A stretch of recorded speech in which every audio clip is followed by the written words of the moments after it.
La muerte encarnará en un hombre joven y hará un trato con Bill, un empresario exitoso que está por cumplir 65 y está preocupado por cuánto le queda de vida tras sentir dolores en el corazón. Una noche, Bill se despierta en su mansión por un fuerte dolor. Va al baño y escucha una voz misteriosa que dice sí. ¿Quién es y qué pregunta responde? Bill tiene 2 hijas. Allison, la mayor, organiza una gran fiesta para el cumpleaños de su padre. Su esposo es Queens, socio de Bill. Susan, la menor y la favorita, es doctora y sale con Drew, el asistente principal de Bill. Un día, Drew llega en helicóptero para llevar a Bill, Queens y a él a cerrar un trato decisivo: la venta de la empresa de Bill por una cifra millonaria. Todos, incluida Susan, suben a bordo. En el camino, Bill pregunta a Susan si ama a Drew, pero ella duda. Aunque Bill acepta a Drew como socio, no le convence como pareja de Susan porque no ve emoción en su relación. Bill quiere que su hija sea feliz y le da este consejo: métete hasta el cuello con alguien que te enamores locamente y que te ame del mismo modo. ¿Cómo encontrarlo? Olvida tu cabeza y escucha tu corazón. Y yo no oigo ningún corazón. La verdad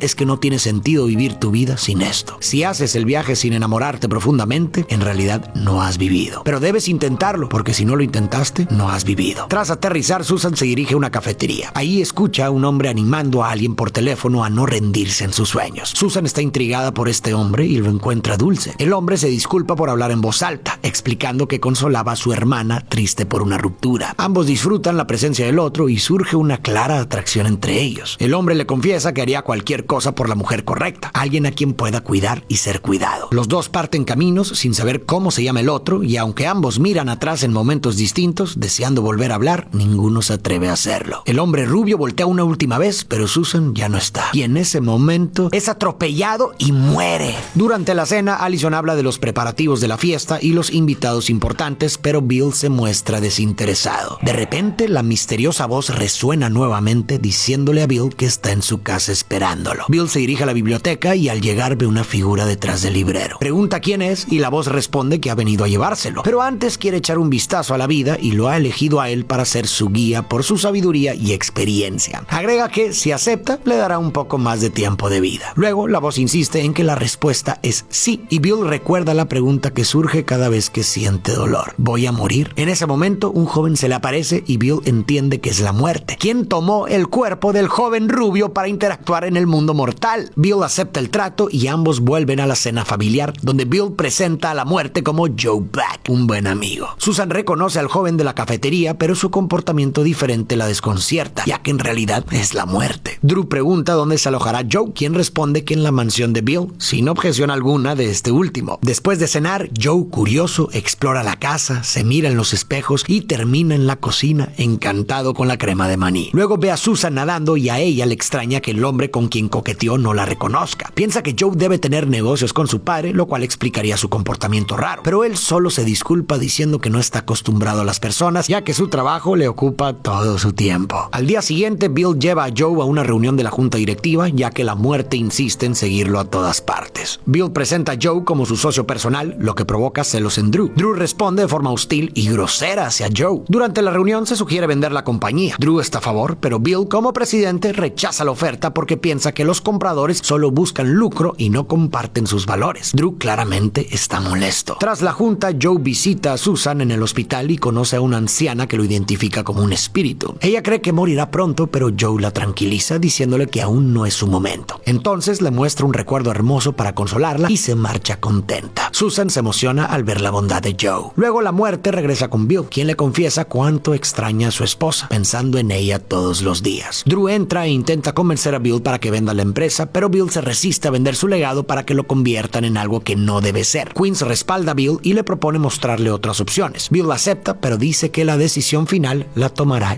Joe. Queens informa a Drew la respuesta de Bill y, aunque a Drew no le agrada nada, planea usarla en su beneficio muy pronto. En la cena, la química entre Susan y Joe es evidente, lo que molesta a Drew, quien actúa con arrogancia. Además, Susan sorprende a todos al revelar que Joe visitó el hospital. Después de cenar, Drew se marcha de inmediato. Susan intenta hablar con él al despedirse, pero Drew la trata de manera brusca. En ese momento, Susan confiesa que le gusta a Joe y pide disculpas. Esto enfurece a Drew, quien se va furioso ante la mirada de la muerte. Aprovechando el momento, Susan trata de hablar con Joe, pero él evita responder. Aunque parece estar enamorándose de ella y siente deseos de besarla, finalmente se detiene. Al día siguiente, Drew organiza una reunión secreta con la junta directiva. Intenta convencerlos de actuar contra Bill y vender la empresa, alegando que el extraño comportamiento de Bill es culpa de Joe Black, sustentándolo con lo que Queens le contó. Durante Durante la cena, Allison trae pasteles para que su padre elija uno para la fiesta, pero Bill nuevamente se muestra desinteresado. Esto hiere los sentimientos de su hija, que ha trabajado duro en el evento. Al ver su tristeza y recordando que le queda poco tiempo, se disculpa y prueba los pasteles. Más tarde, Susan y Joe coquetean y se enamoran más, culminando en un beso. Joe, inexperto al principio, aprende rápido y su corazón se acelera sintiendo algo nuevo. Justo entonces, Bill entra y Susan se retira rápidamente. Al día siguiente, Bill se sorprende al descubrir una junta directiva no anunciada en la oficina, donde Drew insiste en vender la empresa, pero Bill se niega rotundamente. Drew pide a Bill que explique quién es Joe y su influencia, pero Bill no responde. Luego Drew propone que la junta retire a Bill al cumplir 65 años y venda la empresa. Todos, salvo Queens y otro ejecutivo, votan a favor. Queens confronta a Drew, quien revela su plan desde el inicio: vender la empresa a la competencia para desmembrarla y lucrar vendiendo sus partes. Admite haber usado la historia que Queens le contó sobre Joe para persuadir a la junta. Queens se siente traicionado y culpable porque él nunca quiso oponerse a su suegro. Mientras tanto, Susan y Joe no pueden resistirse al otro y se entregan a su atracción, besándose apasionadamente y empezando un romance. Pero esto complica todo, ya que Bill no quiere que Joe, o sea, la muerte, se relacione con su hija. Enfadado, le reclama a Joe, pero este le recuerda su verdadera identidad y le pide tener cautela al hablarle. Luego Bill pregunta a su hija por qué quiere a Joe y ella explica que con él experimenta la felicidad y pasión que su padre siempre deseó para ella. Sin embargo, Bill insiste en que ella no sabe nada sobre Joe y que pronto se irá. Mientras, Joe lleva flores al hospital para Susan, pero al no encontrarla, visita a la anciana que conoció antes. Ella está contenta de verlo, pensando que morirá, pero Joe revela que vino a ver a Susan, de quien está enamorado. La mujer no está de acuerdo porque Susan desconoce quién es Joe y le sugiere dejarla en paz. Joe confiesa que no quiere irse de aquí porque aquí no se siente solo. Ella le dice que es bonito sentir eso, pero sería mejor dejar las cosas ahora y quedarse con un buen recuerdo antes de que empeoren. Añade que aquí también se sienten solos la mayor parte del tiempo y que con suerte pueden llevarse algunas imágenes bonitas. Joe pregunta si ella ha coleccionado muchas de esas imágenes y ella confirma que sí. Joe entonces concede su deseo y ella experimenta el dulce beso de la muerte. Ya en casa, Joe le informa a Bill que el tiempo acabó y se irán después de la fiesta, y Bill responde que está listo. El día llega y durante los preparativos, Joe le pregunta a Queens cómo sabe que él y Allison se aman. Queens responde que se conocen completamente, incluso lo más oscuro de cada uno, y aceptan todo eso. Le explica que conocer a alguien así te libera para amarle completamente y sin miedo. Eso, dice, es el verdadero amor. Esta idea me recuerda a un pensamiento reciente que escribí. Conocer a alguien tal y como es y estar bien con ello es como leer un libro lleno de capítulos difíciles y, aún así, apreciar la belleza total de la historia. Este conocimiento profundo y sincero no encadena. Al contrario, nos libera de los ideales inalcanzables, del miedo a ser nosotros mismos y ser juzgados. Es en esta autenticidad donde el amor verdadero echa raíces. No nace porque ambos sean perfectos, sino porque la forma única en que sus imperfecciones se entrelazan permite la unión de dos seres distintos. Queens le cuenta a Joe sobre lo ocurrido con Drew y sus planes. Joe le sugiere compartirlo con Bill y Queens está de acuerdo. Bill, viendo el esfuerzo de Allison en la fiesta, se disculpa por no ser el padre que fue para Susan. Allison se emociona y lo perdona porque aún así se sintió amada por él, y eso es lo importante. Bill elogia la fiesta y le asegura a Allison que será maravillosa. En la fiesta, Susan le revela a Joe que sabe que se irá. Joe confiesa que no quiere hacerlo, pero tiene que. Ambos se emocionan y en ese momento a la muerte se le ocurre una idea. Pero antes de revelártela, Queens revela a Bill lo sucedido con Drew. Bill lo perdona y le pide que lleve al traidor a la fiesta porque quiere decirle algo de frente. Luego llega Joe y le cuenta a Bill su nuevo plan. Ha decidido llevarse a Susan también. Bill se enoja y le reprocha que llevarse a Susan solo porque le place no es amor, ya que falta confianza, responsabilidad y, lo más importante, no lastimar a quien amas. Me fascina esta idea. El amor también se define por lo que no es. El filósofo Zizek señala que al amar entregamos al otro el poder de destruirnos. Nos volvemos vulnerables permitiendo que conozca nuestras emociones y debilidades. Así el otro sabe exactamente cómo podría lastimarnos. Pero amar significa elegir no usar ese poder. Por lo tanto, el amor no solo reside en las acciones que realizamos, sino también en aquellas que evitamos y en los sacrificios que hacemos para no herir a la persona que amamos. Joe asegura que Susan lo ama, pero Bill discrepa argumentando que Susan está enamorada de una identidad falsa. Ella cree que Joe es simplemente el hombre de la cafetería, pero a Joe no le importa. Así que Bill solo lo insta a decirle la verdad a Susan y que pase lo que tenga que pasar. Acto seguido, Joe se encuentra con Susan y le pide que la lleve con él a donde quiera que vaya. Joe, reflexivo, le asegura que siempre la amará y le promete que, pase lo que pase, ella se va a quedar con lo que conoció aquella vez. ¿Qué querrá decir con esto? Finalmente, Joe le comunica a Bill que es hora de marcharse y ha decidido no llevarse llevarse a Susan. Joe comprendió que su amor por Susan significaba más que solo estar juntos. Significaba permitirle vivir plenamente su vida, aun si eso implicaba que él no formara parte de ella. A lo largo de la película, Joe experimentó un profundo crecimiento emocional. Pasó de una concepción casi infantil del amor, centrada en la idealización y posesión, a una comprensión más madura y genuina del amor, basada en la autenticidad y la libertad. En ese momento, Queens lleva a Drew con Joe, quien finge que su verdadera identidad es la de un inspector de Hacienda encubierto y presiona a Drew a renunciar con pruebas de sus trampas. La junta directiva, escuchando todo por teléfono, decide restituir a Bill como presidente. Bill vuelve a la fiesta y emocionado desea a sus invitados una vida tan plena como la que él tuvo, donde cada día puedan sentir que no necesitan nada más. Creo que Bill fue elegido por la muerte porque encarna los anhelos más comunes: una mansión, éxito en su carrera, riqueza y una familia encantadora. Sin embargo, a pesar de todo esto, su hogar se sentía frío y desolado. Sus socios lo traicionaron y aunque pasó tiempo con su familia, parecía indiferente a sus intereses. Su única preocupación era su trabajo y acumular más dinero. Pero es la aparición de la muerte en su vida lo que despertó una profunda reflexión sobre sus valores y le hizo redescubrir lo que realmente importaba en la vida. Bill se despide de Allison y luego de Susan, con quien baila brevemente bajo la mirada triste de Joe. Después, bajo los fuegos artificiales, Bill y la muerte se agradecen mutuamente y salen juntos del jardín. Susan los observa de lejos y decide seguirlos, pero desaparecen al cruzar un puente, un paso simbólico del mundo de los vivos al de los muertos. Sin embargo, Susan se sorprende al ver que Joe regresa y al hablar con él se da cuenta de que es el Joe de la cafetería, quien no sabe explicar qué hace ahí, pero está feliz de volverla a ver. Susan entiende que Joe y su padre se han ido. Aunque le duele, acepta su nueva realidad y se abre a la posibilidad de conocer a este hombre y comenzar algo nuevo con él. Esta película me hace reflexionar sobre dos aspectos profundamente humanos. Primero, el amor se puede comparar con el agua de un río. En la superficie puedes ver cómo brilla el sol, pero debajo hay profundidades que pueden ser tranquilas o turbulentas, oscuras y misteriosas. Todos somos como ríos y al principio del amor solo vemos la superficie del otro, las luces y los colores que refleja. Pero a medida que nos acercamos empezamos a explorar las profundidades del otro, descubriendo secretos ocultos en la oscuridad. Amar de verdad significa no solo quedarte en la superficie, sino también sumergirte en lo profundo del otro, conocerlo profundamente y respetarlo. Cuando ambos logran eso, sucede algo maravilloso. Desaparecen el miedo y la resistencia y surge una fluidez y aceptación que nos libera, permitiéndonos amar y ser amados sin reservas. Y segundo, antes de partir encontramos la paz no en las cosas que nos llevamos, porque en realidad no nos llevamos nada, sino en lo que dejamos atrás. La verdadera paz se encuentra en el reflejo del amor que hemos dado a otros. Es como un eco suave de las semillas que hemos plantado en los jardines de aquellos a quienes hemos amado. Al igual que Bill, podemos invitar a la muerte a que entre en nuestras vidas, no como una sombra temible, sino como un recordatorio para liberarnos de nuestros miedos y enfocarnos en lo que realmente da sentido a nuestras vidas. Como bien nos sugirió el emperador Marco Aurelio, recuerda que algún día morirás y deja que este pensamiento determine lo que dices, haces y piensas.